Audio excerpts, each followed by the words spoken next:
बहुत समय पहले की बात है। एक राज्य में एक राजा राज्य करता था, पर उसके जीवन में एक अधूरापन था। उसे कोई संतान नहीं थी। उसने कई उपाय किए, तप किए, यज्ञ करवाए, परंतु कोई लाभ न हुआ। एक दिन एक ज्ञानी पंडित उससे मिलने आया।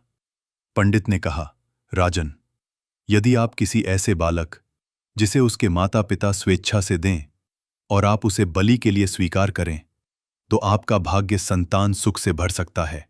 लेकिन याद रखिए, यह बिना लालच के पूर्ण सहमति से होना चाहिए। राजा सोच में पड़ गया। कौन माता पिता होंगे जो अपना बच्चा स्वयं दे देंगे? उसने पूरे राज्य में घोषणा करवा दी कि जो कोई स्वेच्छा से अपना बच्चा राजा को देगा, उसे धन और सुख से भर दिया जाएगा। एक गरीब दंपत्ति जिनके 3 पुत्र थे, यह सुनकर सोच में पड़ गए। सबसे छोटा बेटा धार्मिक, शांत और भक्तिपरायण था, जबकि बड़े दोनों बेटे खेती और कामकाज में लगे रहते थे। गरीबी ने विवश किया। उन्होंने निर्णय लिया, अगर हम राजा को यह छोटा बेटा दे दें तो शेष परिवार सुखी रहेगा। राजा को वह बच्चा सौंप दिया गया।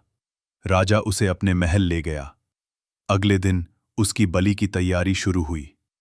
बलिदान से पहले राजा ने उससे उसकी अंतिम इच्छा पूछी। बालक ने कहा, मुझे थोड़ी सी मिट्टी दी जाए। सब चकित रह गए, पर राजा ने उसकी इच्छा पूरी की। बालक ने मिट्टी से 4 ढेरियां बनाईं।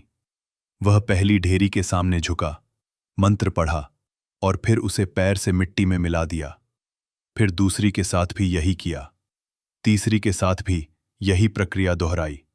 चौथी ढेरी को प्रणाम करने के बाद वह उसके ऊपर बैठ गया और शांत होकर आंखें मूंद ली। अब सभी जिज्ञासु थे। राजा ने पूछा, यह तूने क्या किया और इन ढेरियों का क्या अर्थ है? बालक ने कहा, पहली ढेरी मेरे रिश्तेदारों की थी। जब तक काम आया साथ दिया, फिर छोड़ दिया, इसलिए आदर किया, फिर मिट्टी में मिला दिया। दूसरी ढेरी मेरे माता पिता की थी, जिन्होंने जन्म दिया, पाला, लेकिन अंत में मुझे सौंप दिया।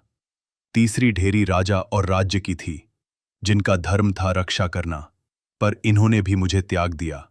और चौथी ढेरी ईश्वर की है, उसी पर मैं बैठा हूं, क्योंकि वही कभी साथ नहीं छोड़ते। अब आप चाहें तो मेरी बलि दे दीजिए। यह सुनकर राजा स्तब्ध रह गया। उस बालक के ज्ञान, त्याग और भक्ति से वह अभिभूत हो गया।